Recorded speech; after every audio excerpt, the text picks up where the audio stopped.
So, yesterday what we talked about is various ways to enhance the depth in your collages. Because initially in the first project or first exercise we did with our sketchbook covers, I noticed a lot of them are really flat. There was a lot of layering going on, but no real expansion of depth. Things that seemed really, really close to the viewer and things that seemed really, really far from the viewer. So I want to go over those 5 techniques we discussed yesterday that will help us expand the depth of our drawings. So one of those ways is a real simple way that we all really know, but we just need to point it out, and that is overlapping. So you can take some of your images and overlap them. So I've started off with a background scene here, or a landscape really, that acts as my background. I want to have elements in the background, middle ground, and in the foreground of my collage or my drawing to enhance that depth, to make things seem like they're really close and things seem like they're really far. So one of those things that we can do when we're placing objects along the page and in those 3 areas is through overlapping.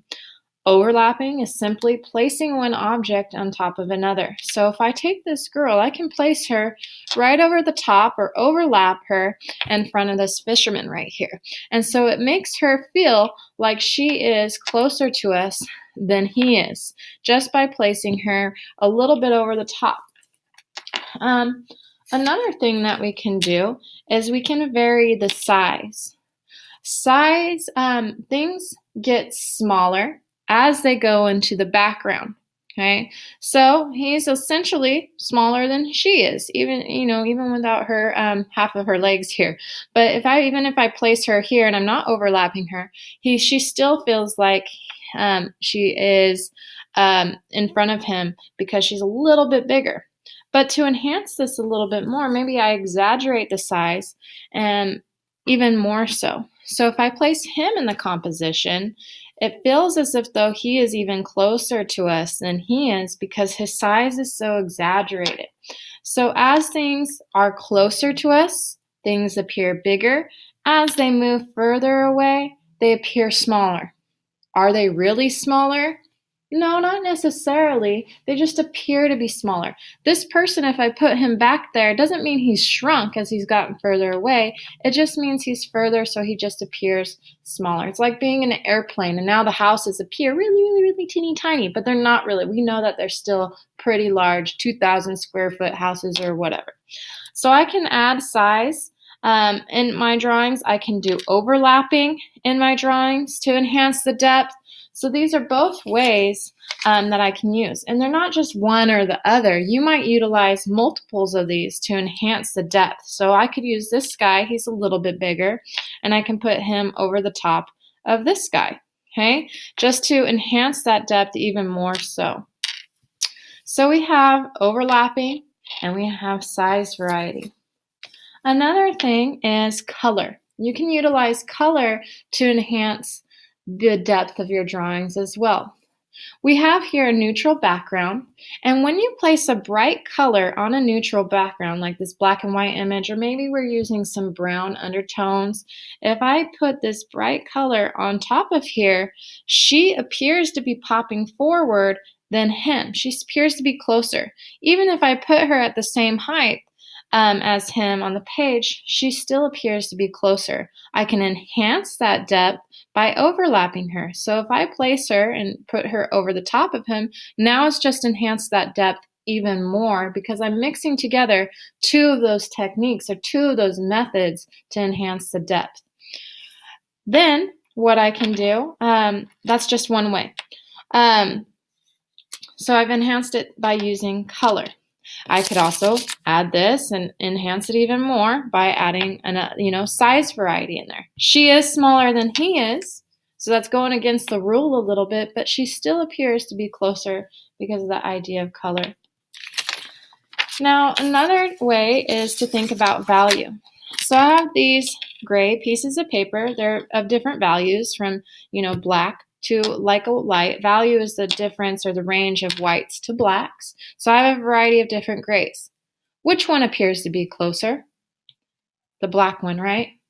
So as values appear darker as they're closer to us. And then lighter values tend to recede or tend to feel further away than darker ones.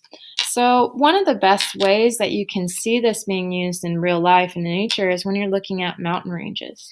If you look out at a mountain range, especially around sunset, you can really see the change in value in this fashion, where the darker values appear closer and lighter ones appear further away. So here is a sample of what mountain ranges might look like during sunset. Now, I can add these collage, this torn paper, to my landscape here, my background, to kind of make it appear as if though I'm creating a new scene. Now maybe I go ahead and take this guy and I've layered him on top, or maybe I take, and then maybe I go over here and replace her in this background. So now I'm starting to create a new scene from something I've already, images that I found, and taking multiple images, manipulating them to create something new. Now this value one is one that kind of, it depends. It's not always this way, where dark and then light. It's one of those like rules are meant to be broken thing.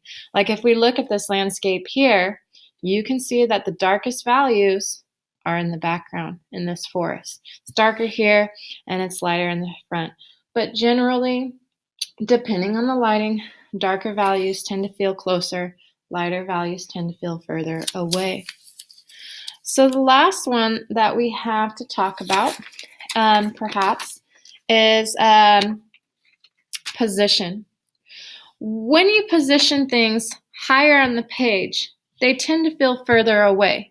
And you can see that kind of here. You see this ridge right here. It's lower on the page, so it feels closer. And these things feel further away because they're up towards the top of the page. But let's use some of these images again. All right, so maybe I have this guy, I've pasted him at the bottom. And then maybe I take my girl again, and now I'm putting her a little bit higher, not dramatically, but a little bit higher on the page. So now what it kind of feels as if though she is further away because I'm pasting her a little bit higher away. I could exaggerate this if I find another image of a person of an even smaller size. Now I did have one here, but I bet you I threw it away. It doesn't appear as if though I have him anymore. But I could exaggerate this feeling of depth if I'm utilizing not just position, but size also. So if I wanted to put her even higher up, she still feels like she's further away if I exaggerate the position of her even higher on the page. Okay. So in the collage that you guys are making for me today, I want to see that you guys are able to create an expanded amount of depth. So I want to see that you're putting something in the foreground, the middle ground, and then we have our background. But you can, add stuff in the background too. But I also want to see that you're able to take multiple images and put them together to create a new image. So let's say I put him in the foreground. Let's have her just cover up the fisherman in the middle ground. So now I've created that depth. I could enhance it more, right? I want to go back actually really quick to this idea of size. If I put him in the size and position on the paper, so if I put him back here and him right there and her right here, so she's lower on the page, he's further away.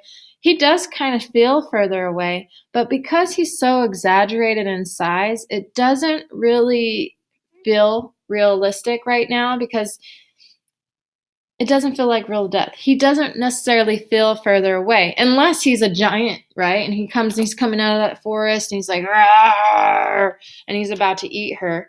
But because of how big he is and how small she is, this doesn't feel like it makes sense to us yet.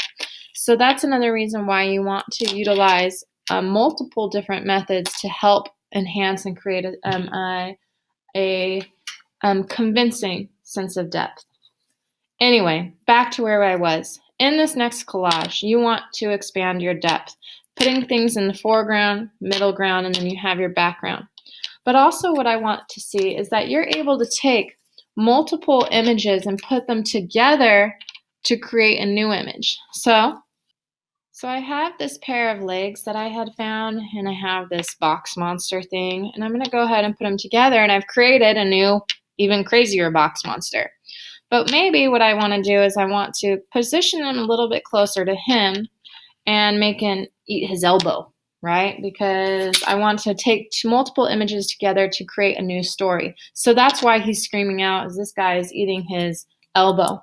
And then maybe I want to take this donut and maybe I wrap it around one of their legs. So he's all tripped up maybe because he has this donut wrapped around his leg here. So I want to see that you're able, to take a variety of different pictures and put them together to create a completely new scene. And not just, use separate images as just images, those images, but put them together to create something new or something interesting.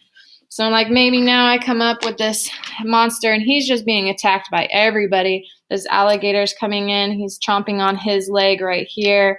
The box monster is eating his elbow. So I've just created a whole new scene by using a variety of different images. Same thing, maybe I use this guy, right? And then I find this apron and I want to cover him up a little bit. So I'm creating a new picture by using multiple pictures. So in this next collage, I want to see that you've created a vast amount of depth by putting things in the foreground, middle ground, and background, and by using things like overlapping, size variation, position, value, and color to enhance the depth of your works of art. But also, I want to see that you can put together and manipulate the images that you're finding to create a new scene, a new work of art.